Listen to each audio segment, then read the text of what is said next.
miles across the Mediterranean from North Africa, fortified Italian islands are first to feel the power of Allied bombs as invasion of the continent begins. Bombers of the United States Air Force lead the way. Their objective, Pantelleria, halfway between Cape Bon and Sicily. A vital Axis base, Pantelleria has been a constant threat to United Nations shipping in the Mediterranean.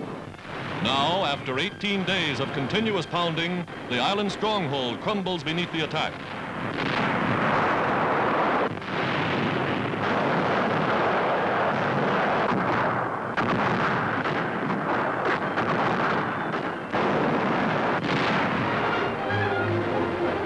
Aerodromes and defenses are left in smoking ruins. One after another, vital stepping stones to the continent fall to Allied hands. This is only the beginning.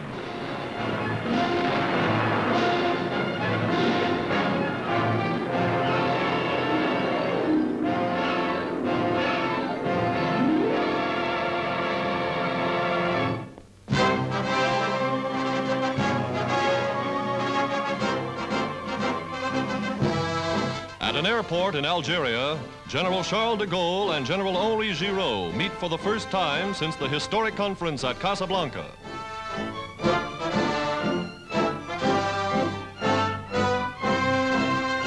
Together, they inspect the army of reborn France, an army rapidly being equipped with new and modern weapons from America, an army nearly 500,000 strong, ready to fight with the Allies against the Axis.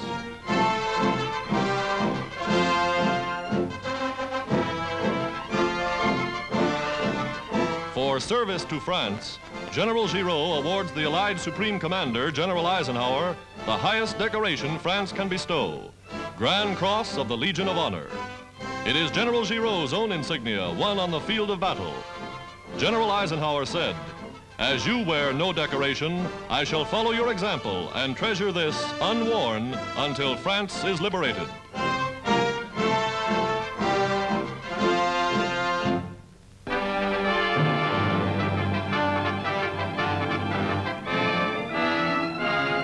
Planting 20% more potatoes this year than last, farmers in one American state seek to beat their 1942 crop record, 42 million bushels.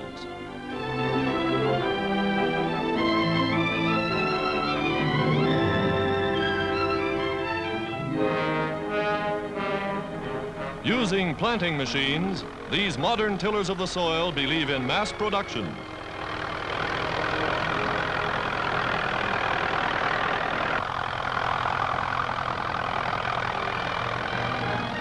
The job doesn't stop with nightfall. American farmers are working overtime to produce the food to win the war.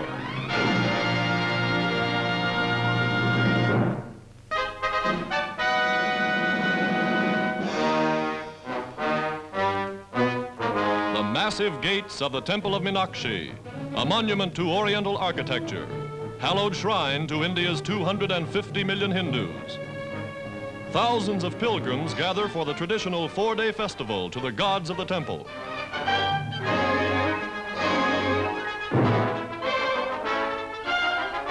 In huge wooden carts, drawn by the devout, the religious figures are borne through the crowded streets in solemn procession.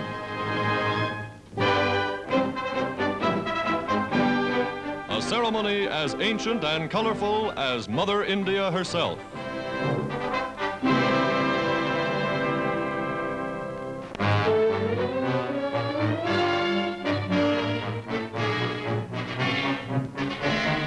Constructing an oil pipeline from the Midwest to eastern points in the United States, engineers are forced to cross many a mighty river. Big Inch, as the line is called, now has another waterway to hurdle. So they plant tons of dynamite to blast a bed for the pipe beneath the river's bottom.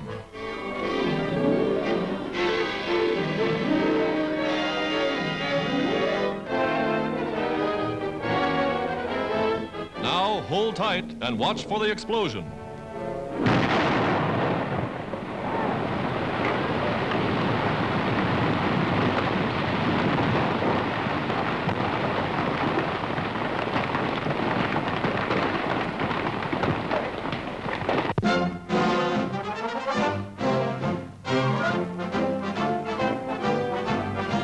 Washington Navy Yard, fighting Greeks salute President Roosevelt as he comes to present the Royal Hellenic Navy with a new warship.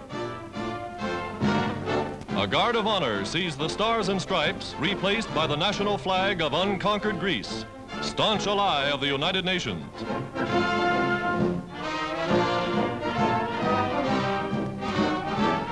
Greek sailors man the ship, men who remember the invasion of their country, now given a weapon with which to fight that Greece shall be made free.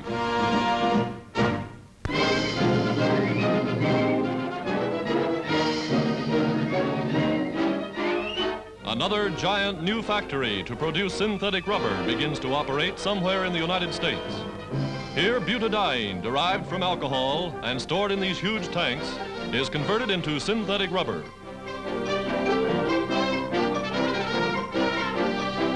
Springing up virtually overnight, the mechanical city employs thousands of workers and is prepared to turn out 90,000 tons of rubber a year.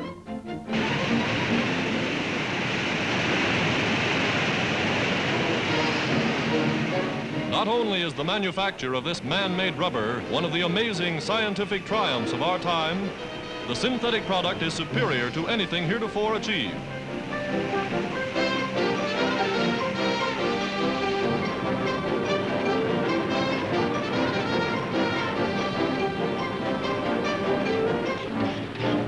When vital sources of crude rubber were cut off because of the war, science and industry combined and solved the problem.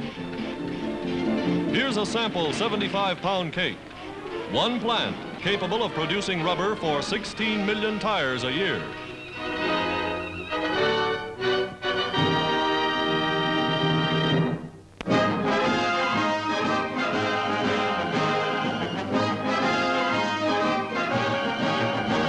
"2,200 women of the United States Naval Forces salute the First Lady of China, Madam Chiang Kai-shek.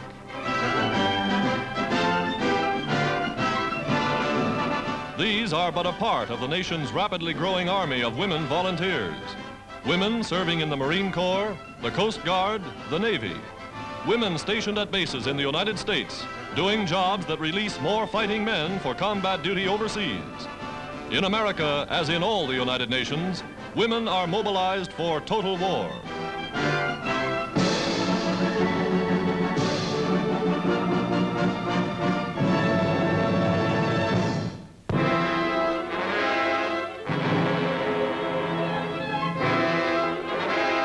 Revolution flares in the Argentine.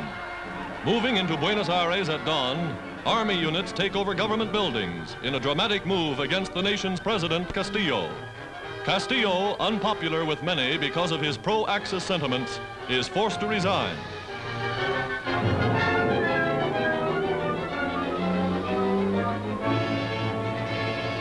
Artillery commands strategic points throughout the capital, third largest city in the Western Hemisphere, as the military wins control.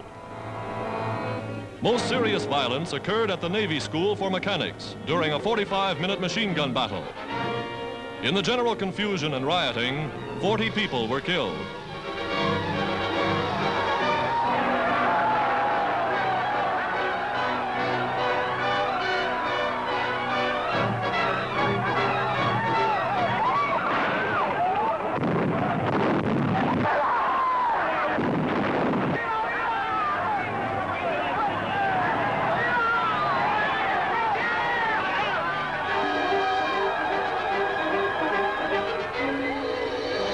By afternoon, the city is quiet. Army leaders, General Rawson and General Ramirez, appear before the populace gathered in Plaza de Mayo.